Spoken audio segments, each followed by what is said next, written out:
hagdan. Sana hindi kami papayag na hindi namin makita. I-pull out yung CCTV naman. Kailan nyo po huling na-experience na kayo po ay napahiya? Lagi ko reklamo tong hagdan natin. Ako lang ba yung nagreklamo sa hagdan natin? Ako lang ba yung may problema sa hagdan natin? Usually madami akong dala kapag ka Monday. Pero kanina wala akong masyadong dala. Pero nadapa ako. Yung dignidad ko na lumipad siguro mga 2 weeks siyang wala. Liala, hindi kami papayag na hindi namin makita. Pwedeng i-pull out yung CCTV naman.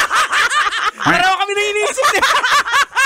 Kasi yung hagdan po namin dito, paakyat ng office, spiral po siya. So, maliit to palaki. So, kapag ka nandun ka sa mga maliit na part, tatansyahin mo kasi baka kulang yung paa mo. Pag nandun ka naman dun sa malaking part, tatansyahin mo rin kasi dapat malalaki yung hakbang mo. Teka lang. Nadapa ako paakyat ng hagdan.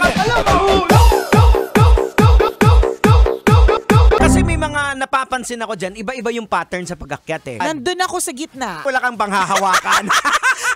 Wala talaga ako nahawakan. Pati yung dignidad ko, hindi ko siya nahawakan. Lumipad siya kasama ng laptop ko. Nakakaloko, sabi ko sa'yo, kahit masakit pa, sabi ko, okay lang ako. Iniisip ko, ano yung dahilan ng pagkadapa ko? Katangahan lang ba? Or katangahan ba talaga? O hindi na gumalaw yung isang paa mo, ang utak mo gumagalaw, nag-step ka. Correct. Yung sa isip mo humakbang ka, pero yung paa mo hindi gumalaw. Ganon ka-advance yung utak ko. Ganon siya mag-overthink. Masyado kasi mas mag-isip.